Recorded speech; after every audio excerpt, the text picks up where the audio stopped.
تو گورے سے مت پوچھا کرو بھائی، ماہر نفسیات جو ہے نا وہ گورا اپنی قوم کو ڈپریشن سے نہیں بچا سکا، وہ اپنی قوم کو اسٹریس سے نہیں بچا سکا. اسٹریس کا اصل علاج اسلام کے پاس ہے. کچھ ماہر نفسیات ایسے ہیں جو مذہب کو بھی فالو کرتے ہیں، وہ بتاتے ہیں، وہ قرآن کی آیتیں ہی بتا رہے ہوتے ہیں.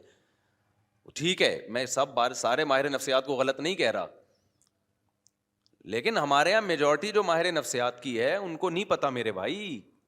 چند اصول تو ہیں، وہ تو اسلام پہلے سے بتا چکا ہے، لیکن جو اصل چیز ہے نا وہ بتا دے گا، عمل نہیں کروا سکتا کیونکہ خود اس کا عمل نہیں ہوگا. سب سے پہلا اصول ہے دنیا کو مسافر خانہ سمجھو، یہ رہنے کی جگہ ہی نہیں ہے، ایسی کی تیسی، ختم.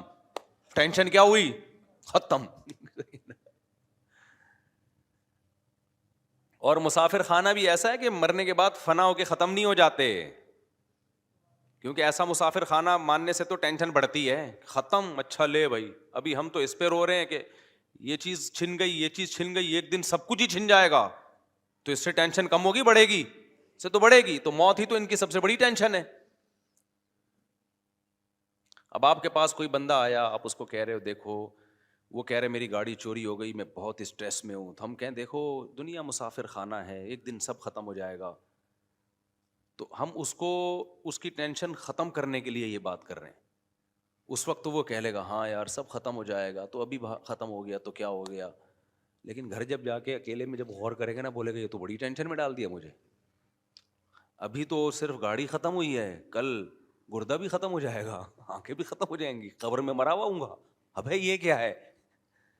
تو اس سے ٹینشن کم نہیں ہوگی میرے بھائی. ٹینشن کیا ہوگی؟ خطرہ ہے، 100% ضروری نہیں لیکن امکان ہے کہ بڑھ جائے. بڑھاپے میں سب کچھ ختم ہو جاتا ہے، صرف ایک زندگی باقی ہوتی ہے آپ کی، نہ دیکھنے کے قابل نہ سننے کے قابل. تو جوان آدمی بڑھاپے کا سوچ سوچ کے خوش ہوتا ہے، یہ ٹینشن میں جاتا ہے. تو چیزیں ختم ہونے کے سے ٹینشن کم نہیں ہوتی، ٹینشن بڑھتی. ہاں جب ٹینشن ختم ہوگی، جب آپ کو پتا ہے یہاں جو ٹینشن ہے اگر صبر کیا، پہلی بات یہ اللہ کی طرف سے ہے، خود بخود نہیں، اتفاق سے کچھ بھی نہیں ہوتا دنیا میں، یہ اللہ کی طرف سے، اور آگے اس کا بدلہ ملنے والا ہے. یعقوب علیہ السلام سے زیادہ کس کی ٹینشن ہو سکتی ہے؟ بچہ گم گیا. لیکن کیا فرماتے ہیں؟ اعلم من اللہ، میں اللہ کے بارے میں وہ جانتا ہوں جو تم نہیں جانتے. اللہ سے امیدیں بھی لگائی ہوئی ہیں،